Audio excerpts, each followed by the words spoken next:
planteado que las prefecturas deben ser elegidas únicamente por el sector rural para que exista compromiso con el territorio y se atienda de manera más efectiva a los campesinos de la patria y a todas las personas que habitan en ella. La pregunta final, candidato Herbas, 15 segundos, tiempo.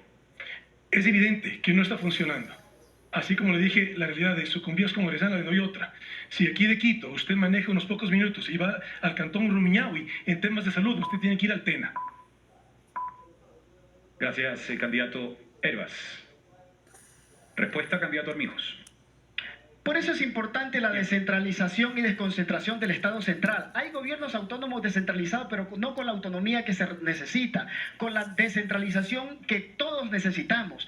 Todo se centraliza desde el gobierno hacia los gobernadores que no están funcionando. Por eso hay que darle mayores fortalezas y competencias a los alcaldes, a las juntas parroquiales, con mayores recursos para que puedan atender de manera inmediata. Usted imagínese cómo un campesino va a salir donde un gobernador que ni siquiera lo va a atender. Por eso hay que descentralizar hacia los gobiernos autónomos descentralizados, porque son los gobiernos de cercanía al pueblo, al campesino, al agricultor y también a la sociedad civil. Muchísimas gracias. Vamos con el candidato Javier Herbas y la siguiente pregunta, el mismo eje temático.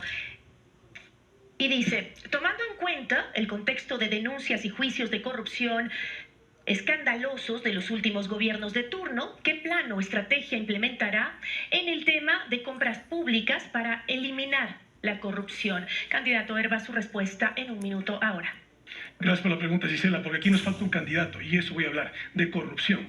Un candidato que fue asesinado porque era una persona que de manera valiente decidió enfrentar la corrupción en nuestro país. Que ser valiente no sea tan costoso como lo fue para Fernando, para su familia y sus militantes, ni tampoco sea que valga la pena ser cobarde.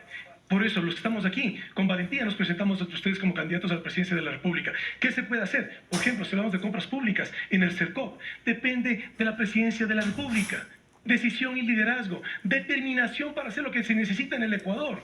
Que no nos sigan dando narrativas, que la compra es muy difícil. Se volvió a caer la compra de los chalecos antibala. ¿Y por qué? Por falta de liderazgo. Ese liderazgo que está permitiendo que la corrupción y la impunidad, la ausencia de liderazgo, nos esté arrebatando nuestro país y nos esté desangrando a la sociedad ecuatoriana. Candidato, por favor, ¿tiene un solo sobre que le queda? Nos da el nombre y por favor concentrémonos en el cómo. Daniel Noboa, por favor, su pregunta referente a la respuesta que acaba de dar el candidato Herbas. Adelante, tiene 15 segundos ahora. ¿Cómo se van a incrementar las penas? ¿Cómo se va a verdaderamente combatir la corrupción en las empresas públicas que hoy en día son las que le roban miles de millones de dólares al pueblo ecuatoriano? Candidato Herbas, tiene 45 segundos ahora. ¿Cómo se va a combatir la corrupción? Con coherencia. Aquí tenemos un candidato a la presidencia de la República que le depositaron a su cuenta personal de Merrill Lynch 13.5 millones de dólares. Ese mismo candidato... Tengo que interrumpirle. No puede atacar, tiene que contestar la pregunta. Por favor, tiene que contestar la pregunta, no atacar. La gente quiere enterarse sobre su propuesta y la pregunta del candidato Noboa fue clara. ¿Cómo? Adelante, tiene 34 segundos. Con coherencia y diciendo la verdad, como lo que estaba diciendo hace un momento, y todavía ni siquiera había terminado, porque esa verdad también implica que hace 3 días antes se lo quitaron de accionista. Aquí los ecuatorianos lo que necesitamos es que nos hablen con la verdad, que no sigamos simplemente con narrativas, porque esas son las denuncias que hizo Fernando Villavicencio. Lo que yo estoy haciendo es repitiendo las denuncias de Fernando Villavicencio, que lo hizo días antes de que sea asesinado, y hoy en día no está acá.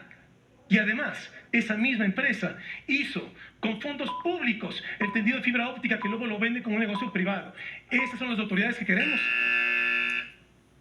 Candidato Daniel Noboa, por favor, tiene 15 segundos para hacer una nueva réplica. Adelante.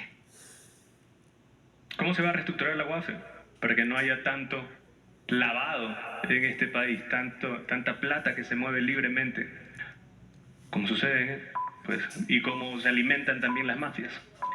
Candidato Javier Herbas, tiene 45 segundos para responder ahora.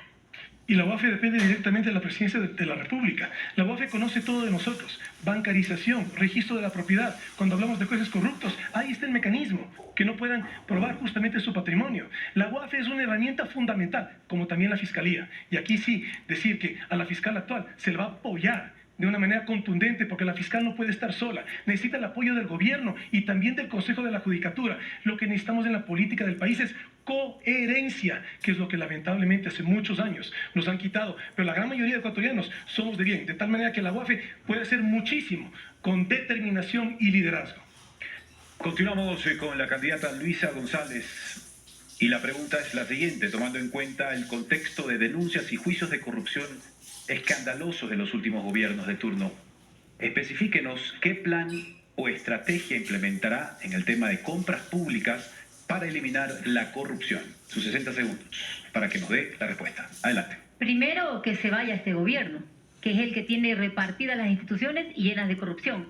Segundo, ustedes, ciudadanos, ¿recuerdan cómo era antes cuando iban a sacar una cédula, un pasaporte, una licencia? Iban tranquilamente, nadie les pedía una coima, nadie les pedía un pago. Ustedes podían hacer sus trámites sin tramitadores. Eso era un gobierno que redujo corrupción.